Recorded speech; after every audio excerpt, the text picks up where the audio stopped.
എന്താ അവിടെ നിൽക്കുന്നത്? ഇരിക്കേ.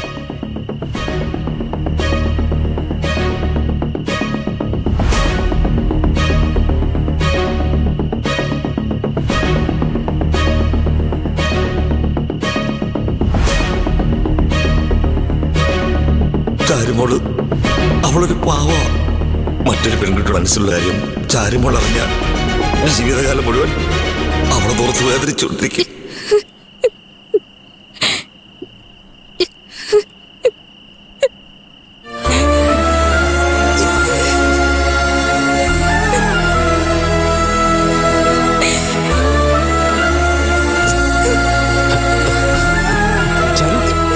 ചാരു, എന്തിനാ നീ കരയുന്നത്?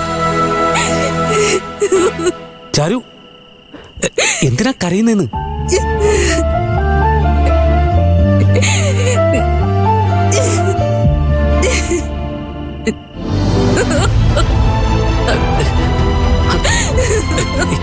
ചാരു, എന്താ ഇതൊക്കെ?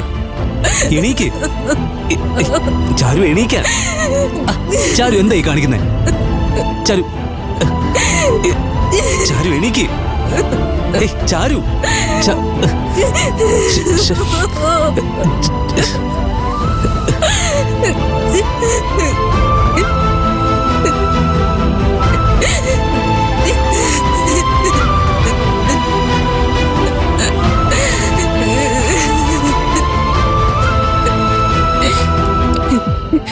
അക്കുചേട്ടനോട് നന്ദി പറയണോ അത് സോറി പറയണമെന്നൊന്നും എനിക്കറിയില്ല.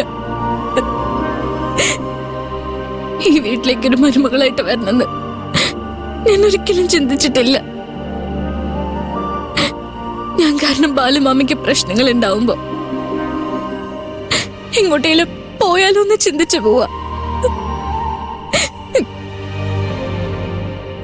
ഇത്രയും നാള് ഞാൻ ബാലുമാമിക്ക് മാത്രമായിരുന്നു ഒരു ഭാരം. ഇപ്പൊ അക്കുചേട്ടനും കൂടി.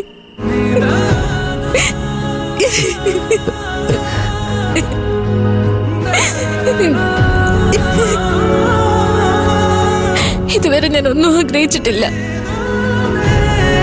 ഞാൻ സന്തോഷത്തോടെ ജീവിച്ചത് എന്റെ അമ്മയുള്ളപ്പോഴാ.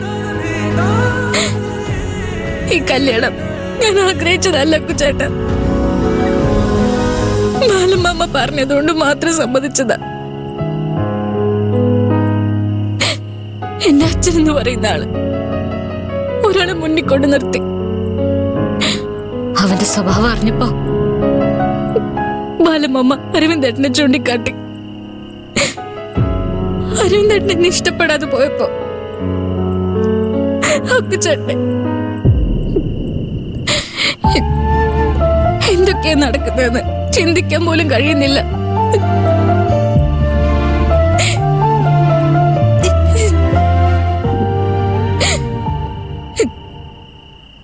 ഞാൻ എന്ത് ചെയ്യണം അക്കുചേട്ടാ?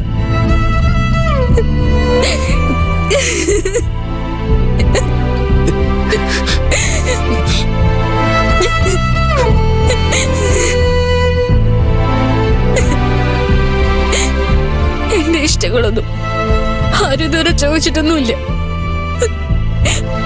എല്ലാം ശരിയാവുമെന്ന് വിചാരിച്ച് ഞാൻ സമാധാനിച്ചു. പക്ഷെ ഒന്നും ശരിയായില്ല അക്കുചേട്ടാ. ഇപ്പൊ ഞാനിവിടെ നിൽക്കുന്നത് വരെ ബാലമാമന്റെ സന്തോഷത്തിന് വേണ്ടിയാ.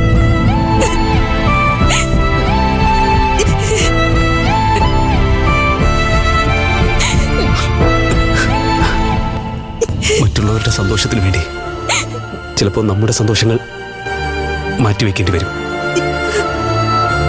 മറ്റുള്ളവരെ സന്തോഷിപ്പിക്കാൻ നമ്മുടെ സന്തോഷങ്ങൾ മാറ്റിവെക്കുന്നത് ശരിയാണോ അക്കുചേട്ടാ? ചില സമയത്ത് ഇഷ്ടപ്പെട്ടവരെ നമുക്ക് വേണ്ടാന്ന് വെക്കേണ്ടി വരും.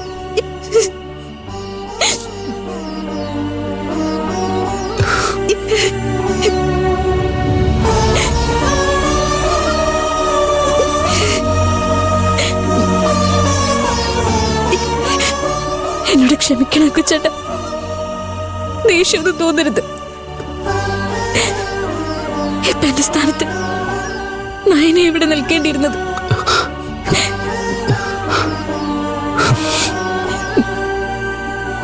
ഞാൻ കാരണം നിങ്ങളുടെ രണ്ടുപേരുടെ സന്തോഷമില്ലാതായി.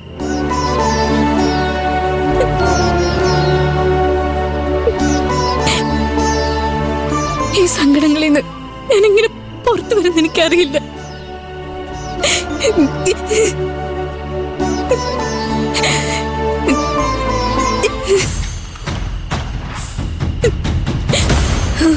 എന്റെ മനസ്സിൽ എന്തായിരുന്നു, ആരായിരുന്നു